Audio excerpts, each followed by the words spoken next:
Bonjour et bienvenue dans ce journal du 27 novembre. Tout de suite, le sommaire. L'Aïd el-Kébir, l'une des principales fêtes du calendrier musulman, c'est aujourd'hui. Ce matin, c'était le choix et le sacrifice des moutons aux abattoirs du Mans. La route reste dangereuse en Sarthe. Les forces de l'ordre restent mobilisées en ciblant les contrôles. Exemple cet après-midi à Ivry-l'Évêque. Solidarité avec les préparatifs de la campagne des Restos du Cœur qui débute lundi. Et solidarité aussi avec mon invité Gilles Sochard, le président de la Banque alimentaire de la Sarthe, dont la collecte annuelle a lieu ce week-end dans les supermarchés du département. Pardon, elle a commencé même aujourd'hui. Mais on ouvre avec cette information. L'épidémie de grippe A progresse en Sarthe. Une classe de CE2, CM1 vient de fermer dans l'école élémentaire de Souligné-sous-Ballon. Fermeture jusqu'au lundi 7 décembre. On poursuit avec ces images. La pelleteuse qui doit abattre le théâtre des Jacobins du Mans est arrivée aujourd'hui sur les lieux. L'engin possède un bras de 18 mètres, une pince à béton. Début de la destruction lundi matin. Le théâtre municipal aura complètement disparu du paysage manceau le 18 décembre prochain. C'est aujourd'hui que les musulmans fêtent l'Aïd el-Kébir, l'une des principales fêtes de leur calendrier, à côté de la rupture du jeûne du Ramadan. Traditionnellement, on sacrifie un mouton à cette occasion. Depuis plusieurs années, au Mans, c'est très encadré et ça se passe dans les anciens abattoirs. Près de 300 moutons ont été sacrifiés aujourd'hui. Si l'Aïd commémore le sacrifice que Dieu a demandé à Abraham, c'est aussi une fête de famille pour les musulmans. La tradition veut que chaque chef de famille sacrifie un mouton et que après la carcasse doit être divisée par trois. Une partie pour la famille, pour garder la famille, et une partie à offrir aux pauvres, aux nécessiteux, et une partie à préparer et puis à inviter les voisins. Depuis 2003, les sacrifices ont lieu dans les anciens abattoirs municipaux. Pour l'association musulmane qui gère ces sacrifices, c'est une manière d'encadrer cette pratique religieuse. Cette fête est organisée dans cet abattoir provisoire pour que nos autres musulmans puissent respecter les règles sanitaires et puis la loi. Parce que la religion musulmane est la deuxième religion de France. Et puis il faudrait que les gens commencent à respecter la loi et éviter les abattages clandestins dans les fermes, dans les baignoires, etc. Les abattoirs avaient été remis aux normes par la mairie pour un montant de 380 000 €. Problème, un particulier juge que la municipalité ne respecte pas le principe de laïcité. Il a attaqué la ville et gagné devant le tribunal administratif puis devant la cour d'appel. Le dossier est désormais entre les mains du Conseil d'État qui instruit l'affaire depuis février 2009.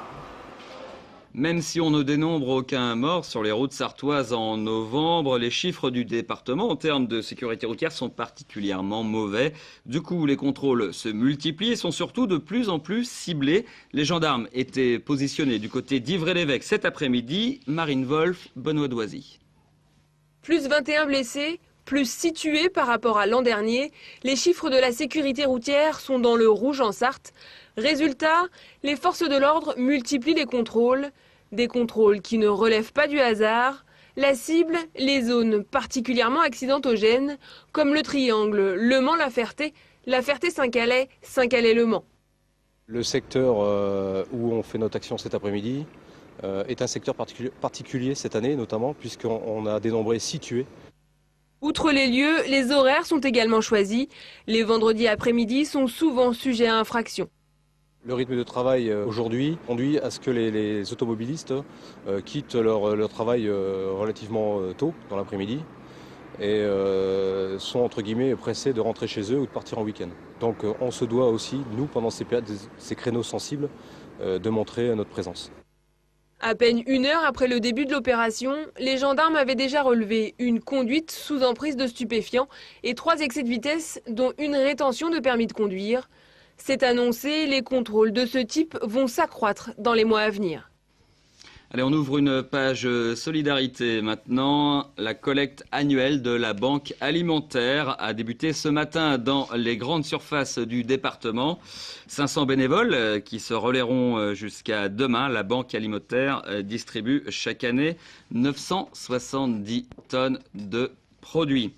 Et pour en savoir plus, j'accueille donc sur le plateau Gilles Socher, le président de la Banque Alimentaire. Bonjour. Bonjour. Cette collecte qui a lieu aujourd'hui et demain représente quelle proportion de ce que vous redistribuez, vous, après, tout au long de l'année? Donc cette collecte représente 15% de ce que nous récoltons tout au long de l'année. 970 tonnes sur les 970 tonnes. l'année. Donc ça fait 120 tonnes récupérées sur la Sarthe, et dont 70 tonnes sur le Mans. La collecte a bien commencé, vous avez des tendances, des On premiers a chiffres? quelques petites tendances, c'est un petit peu mou, mais Ouais. bon, le vendredi on ne récupère que le quart, que 25% de l'ensemble du week-end. Donc c'est le samedi. C'est le samedi, la grosse journée c'est le samedi, donc il faut que les gens demain soient absolument mobilisés pour faire au moins aussi bien que l'année dernière. Alors la collecte a lieu quelques jours seulement avant l'ouverture de la nouvelle campagne des Restos du Cœur. Une campagne qui, elle, débute lundi et de leur côté, on se prépare aussi très activement. Les Restos du Cœur à Coulennes, à quelques jours de l'ouverture de la campagne 2009, le centre déborde d'activités. Milieu de matinée, les camions reviennent de la ramasse dans les supermarchés. On est parti ce matin, on a chargé aux gens, et puis là on le ramène, vous voyez. Et maintenant on va le trier, pour faire partir maintenant.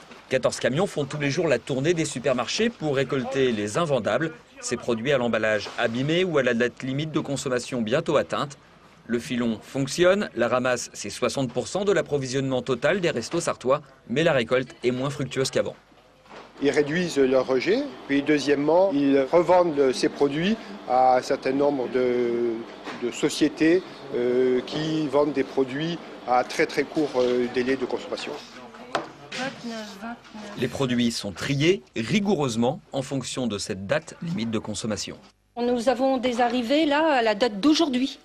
Alors donc on met dans les centres qui distribuent aujourd'hui. La campagne ne commence que lundi, mais les restos fournissent un panier d'urgence pour les familles qui en ont le plus besoin, et ce toute l'année. Un panier aussi pour chacune des inscriptions pour la campagne à venir, et ça fait déjà du monde.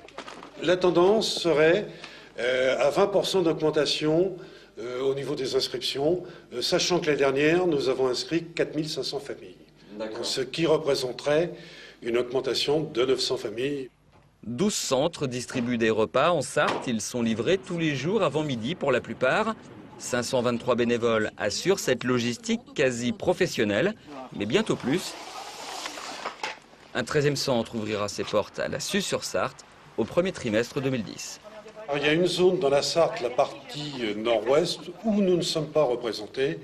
La raison est très simple. Les Restos du Cœur, pour ouvrir un centre, ont besoin de locaux, ont besoin d'aide de la part des municipalités. La Suze, le dossier se concrétise et l'objectif, le deuxième objectif, c'est de rechercher dans la région de Fresnay. En Sarthe, en 2008, les Restos du Cœur ont distribué près de 425 000 repas. Les retours en plateau avec mon invité Gilles Socher, président de la Banque Alimentaire de la Sarthe. On vient de voir un petit sujet là sur les restos. Est-ce qu'il y a une concurrence des dons entre les différentes associations ? Non, il n'y a pas de différence, de concurrence au niveau des associations. Il nous arrive même de partager, lorsqu'on a des surplus, de donner aux restos qui eux-mêmes nous donnent quand ils ont des surplus. Donc il n'y a absolument pas de concurrence. Nous sommes sur le même créneau, c'est le créneau de l'aide aux plus défavorisés sur le plan alimentaire. On vient de voir dans le sujet, la banque, les Restos du Cœur ont de moins en moins en fait, de dons de la part des supermarchés. Vous, alors, vous êtes fournis de la même manière. En grande majorité, vous allez prendre des invendus. Est-ce que vous avez le même phénomène chez Nos vous? volumes sont stables. Ceci dit, nos volumes sont stables parce qu'on démarche systématiquement au long de l'année, tout au long de l'année. Et en revanche, effectivement, on a le même problème qu'eux, à savoir que des DLC à courte durée sont maintenant vendus. Date limite de consommation. Voilà, date limite de consommation sont vendus en tête de gondole, notamment dans les hypermarchés, à moins 30, moins 40. Donc c'est autant de moins que nous reçoit. D'accord, parce que c'est votre créneau, c'est là-dessus normalement que... Tout à fait, tout à fait. Alors vous avez un principe qui est radicalement différent des restos, parce que vous, en fait, vous êtes une sorte de grossiste, on peut dire ça? Exactement, on peut dire ça. Vous pouvez nous expliquer, vous distribuez aux associations, aux voilà, CCAS, voilà. c'est ça? Donc nous avons 80 associations qui viennent s'approvisionner chez nous.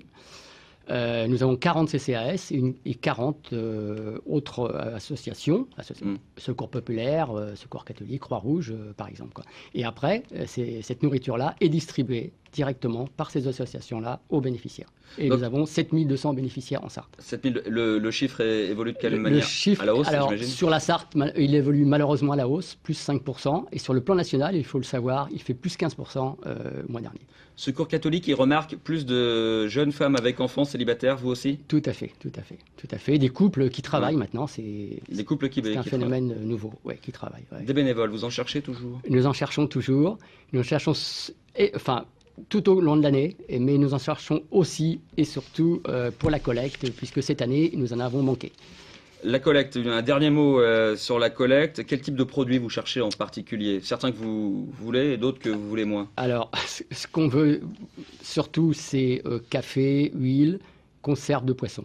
Il en manque beaucoup. Et pour les bébés, puisque maintenant, nous avons une population de bébés, donc couches et petits pots. Donc on rappelle, la collecte, c'est tout ce week-end dans la majorité, j'imagine, des supermarchés. Dans 32 supermarchés, 32 supermarchés du quasiment département. tous les supermarchés. Gilles Sochard, je vous remercie d'être passé dans ce journal. C'est nous qui en avons. Quelques idées de sortie pour finir, à commencer par la venue de Roland Agré et Philippe Bilger à la librairie Doucet du Mans samedi pour dédicacer leurs livres. Et si on jugeait les juges, paru aux éditions Mordicus, une signature qui a lieu à partir de 17h30 samedi chez Doucet. Et puis on poursuit avec la nuit du blues et la venue samedi aux Saulnières du Chicago Blues Festival Tour qui fête ses 40 ans. Un événement organisé par Europa Jazz avec la présence notamment de Zach Harmon et de la chanteuse Duna Greenleaf que vous venez de voir sur ces images. C'est à partir de 20h30, tarif 18 €. Enfin, n'oubliez pas BD Mania, le très sympathique festival de bande dessinée d'Arnage. C'est tout ce week-end et c'est la 8e édition déjà de ce festival. Ce journal est maintenant terminé. Merci à vous de l'avoir suivi. Tout de suite, vous retrouvez la météo présentée par Romuald Besson. Prochain rendez-vous avec l'info en direct lundi à 18h30. En attendant, passez un excellent week-end sur LMTV. Au revoir.